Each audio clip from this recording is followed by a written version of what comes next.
연예계에서 사과는 늘 늦게 도착한다.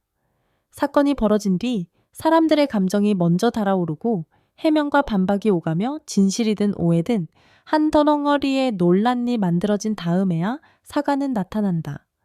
그래서 사과는 종종 더 큰 불씨가 되기도 한다.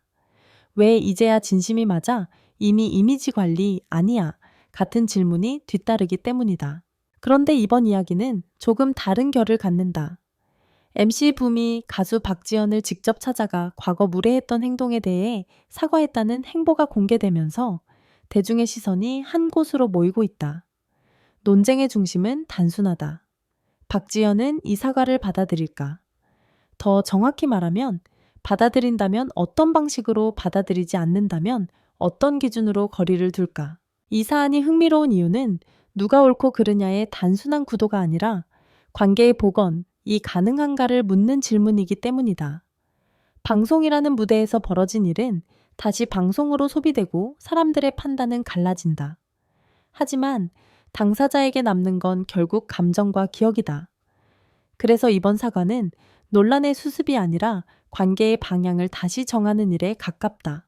왜 집까지 찾아간 사과가 더 크게 보였나? 연예계에서 사과는 대체로 공식 절차를 따른다. 소속사 입장문, SNS 사과문 방송에서의 짧은 언급. 그런데 집을 찾아갔다는 장면이 던지는 의미는 다르다. 대중은 여기서 사과의 종류를 구분한다. 공식 사과, 대중을 향한 사과 이미지 수습의 성격이 강하게 읽힐 수 있다. 개인 사과 당사자를 향한 사과 진정성을 기대하게 만든다. 물론 기대는 때때로 의심으로 바뀐다. 보여주기 아니냐는 말도 나온다. 하지만 그럼에도 불구하고 집까지 찾아간 사과가 큰 파장을 만들었다는 건 사람들 마음속에 여전히 진심의 형태를 따지는 기준이 살아있다는 뜻이다. 즉, 대중은 사과를 원하면서도 동시에 제대로 된 사과를 보고 싶어 한다. 그런 의미에서 이번 행보는 단순한 수습이 아니라 형식을 넘어선 선택으로 비칠 여지가 있다. 바로 그 점이 관심을 더 크게 만들었다. 무례함의 본질 말 한마디가 남기는 잔상. 사람들은 무례를 큰 실수로만 떠올리지만 실제로 가장 오래 남는 건 사소한 순간이다. 말을 끊는 것, 상대의 노력을 가볍게 넘기는 것, 농담으로 포장된 평가, 표정 하나 톤 하나. 무례는 사건이 아니라 잔상으로 남는다. 특히 후배나 동료에게 상처가 되는 무례는 그날의 기분이 아니라 그 이후의 태도까지 바꾼다. 상대가 방송에서 웃고 있어도 마음속에는 작은 돌이 하나 남는다. 그 돌이 시간이 흐르면 어느 날 관계를 멈추게 하는 장애물이 된다. 그래서 진짜 중요한 건 무례했다가 아니라 상대가 그 무례로 인해 어떤 감정을 겪었는가다.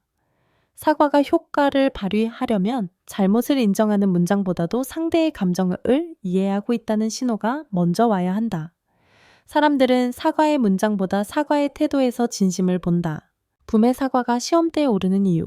MC 붐은 오랜 시간 방송 중심에서 활동하며 진행자로서의 순간, 판단력, 분위기, 조율 능력, 말의 속도를 무기로 삼아온 인물로 알려져 있다. 그래서 그에게 따라붙는 기대도 있다. 센스 있게 정리할 것이라는 기대, 능숙하게 넘길 것이라는 기대다. 하지만 아이러니하게도 사과는 능숙하면 역효과가 날 수 있다. 사과가 매끄럽고 완벽하면 사람들은 오히려 연출 같다고 느낄 때가 있다. 사과가 불편하고 어색할수록 진짜로 미안한가 보다라고 해석하기도 한다. 즉, 붐의 사과는 그가 가진 장점 말의 기술 때문에 오히려 더 세밀한 검증을 받는 구조에 놓인다.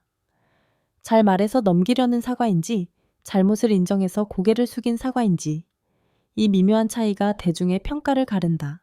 박지연의 선택이 더 주목받는 이유. 이번 이슈에서 핵심은 사실 붐이 아니라 박지연이다. 왜냐하면 사과를 하는 사람보다 사과를 받는 사람의 감정이 더 쉽게 지워지기 때문이다. 사과는 한 번에 끝날 수 있지만 상처는 오래 간다. 박지연이 어떤 선택을 하든 그 선택은 곧바로 또 다른 논쟁을 만든다. 받아들이면 대인배다 성숙하다라는 칭찬이 쏟아질 수 있다. 동시에 너무 쉽게 용서한 거 아니냐는 반발도 나올 수 있다. 거리를 두면 그럴만하다는 공감이 생길 수 있다. 동시에 왜 이렇게 냉정하냐는 무례한 평가도 따라붙는다. 즉, 박지연은 어떤 선택을 해도 평가의 대상이 될 위험을 안는다. 그래서 더욱 조심스러운 문제다. 사과를 받는 사람에게 용서까지 요구하는 건 또 다른 폭력이 될 수 있기 때문이다. 진정한 사과는 상대에게 결론을 강요하지 않는다. 사과는 요청이고 용서는 선택이다. 너그럽게 받아들일까의 진짜 의미. 대중이 말하는 너그럽게는 사실 두 가지가 섞여 있다. 관계 회복 둘이 풀고 웃는 장면이 보고 싶다. 서사의 완성 논란이 아름답게 끝났으면 좋겠다. 하지만 당사자에게 너그러움은 더 현실적이다. 다시 마주칠 때 불편하지 않을 정도의 거리. 같은 현장에서 일할 수 있을 정도의 신뢰. 내 감정이 존중받았다는 최소한의 확인. 박지연이 사과를 받아들인다는 건 그 사과가 사건의 수습이 아니라 감정의 회복에 닿았다는 뜻일 것이다. 사과가 진짜 사과가 되려면 세 가지 조건. 이번 사과가 좋은 결말로 갈 수 있는 조건은 사실 복잡하지 않다. 조건 1. 구체성. 제가 경솔했습니다는 누구나 쓸 수 있다.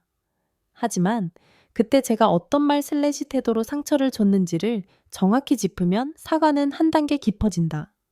사과에서 가장 중요한 건 상대가 이해받았다고 느끼는 순간이다. 조건이 변명 없는 인정. 사과가 하지만 을 만나면 힘을 잃는다. 그땐 분위기가, 오해가, 같은 문장이 따라오면 사과는 방어가 된다. 물론 상황 설명이 필요할 수 있지만 그건 사과의 뒤에 조심스럽게 놓여야 한다. 조건 3. 상대에게 선택권을 주기.